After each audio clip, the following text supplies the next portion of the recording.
So you just got done processing your raw clay and you're thinking about hand building with it and pit firing or putting some sort of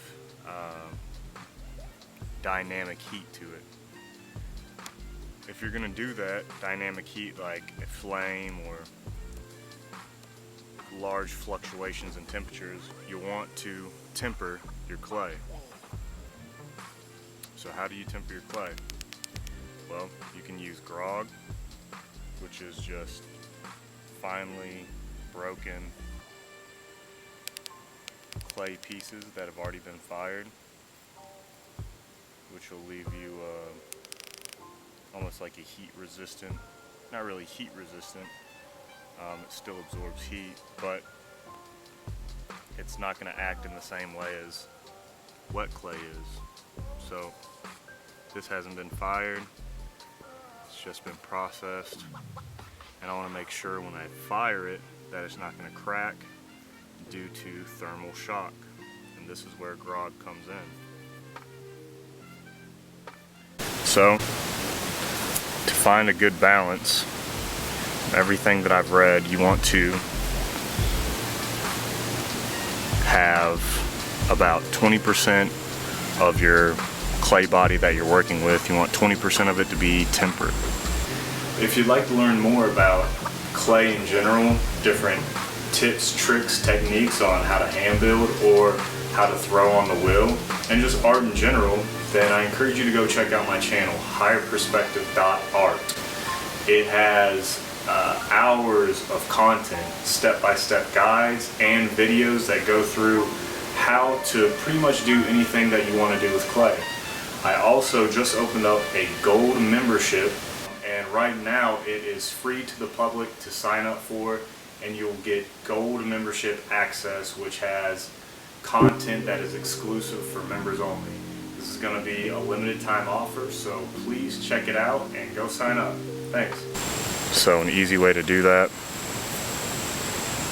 is to roll out your clay as evenly as you can, or as consistent as you can, and then split it in half, and then split those halves in half, and that will give you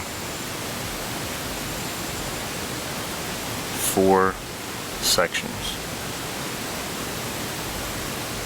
Think of these as 20%. Each one of these is 20%. Now, what you're going to need to do is find 20% grog. And if I bunch this up, you'll see that it's about the same volume as one of these 20% sections. So maybe I could take a little bit less, but overall this is how much temper you would need if I had this much clay body to use.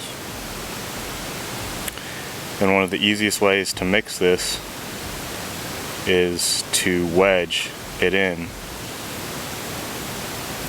Now if you have dry clay, say you processed your clay, it's now dry, and you crush it up, well, you can easily mix this into your clay, but once again it's going to be dry, and you might not be able to find your ratio as easy as you could with wet clay. So there's pros and cons to doing each one, but I like to use wet clay and add in dry temper. So let me show you how to do that.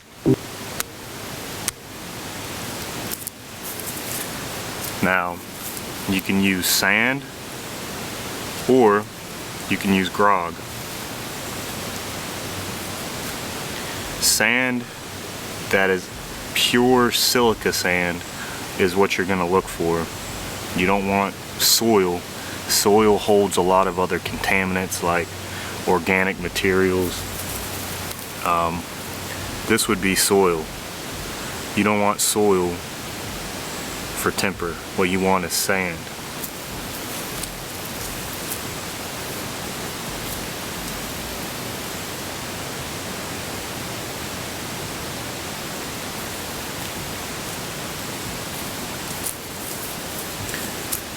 This is sand.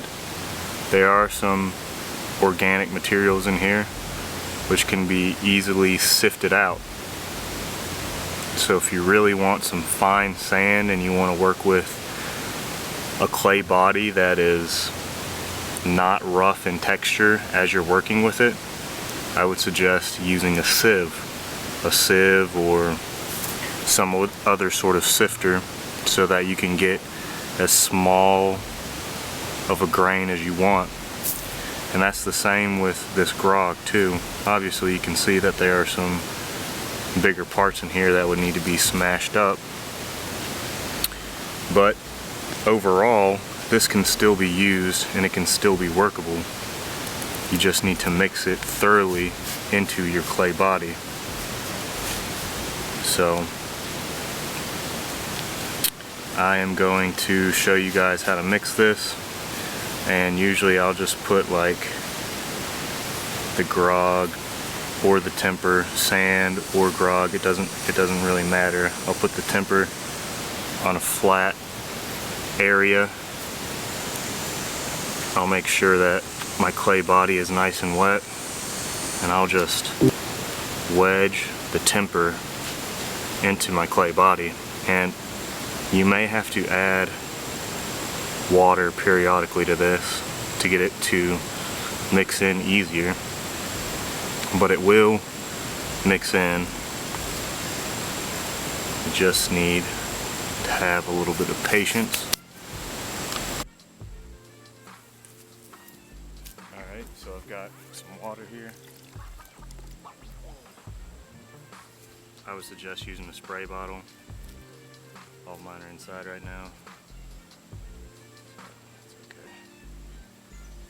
But all you're gonna do is just wedge clay.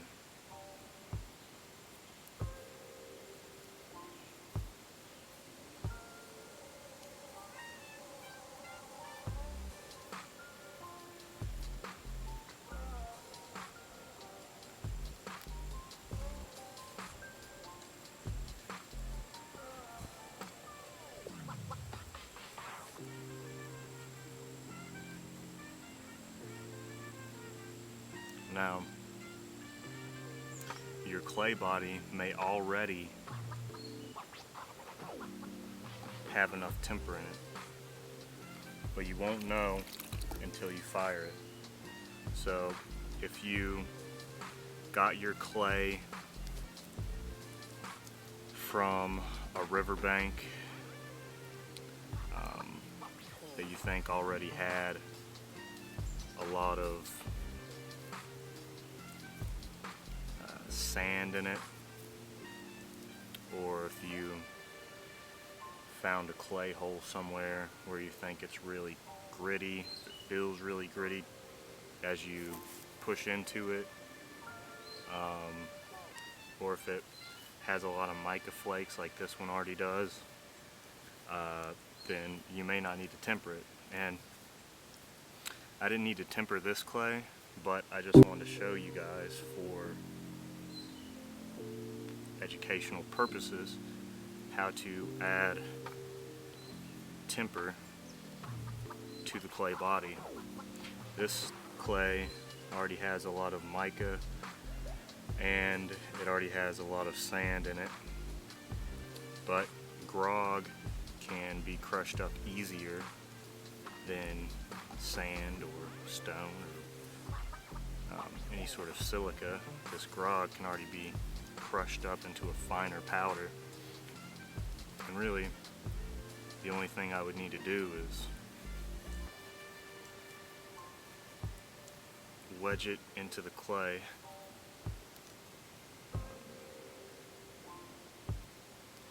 But tempering is good for thermal shock. So if you're having trouble getting a piece to fire without cracking, you may need to add some temper to it. Either that, or you need to make sure that you wick your pot before bringing it up to a centering temperature or vitrification temperature. But temper will help with all of that. It'll allow a bigger window of error. So I suggest anybody watching this to test your clay for its thermal shock capabilities. And you can do that by firing it at different drying stages. You could put it from one extreme to the other to test its thermal shock capabilities. But yeah, this is how you temper clay.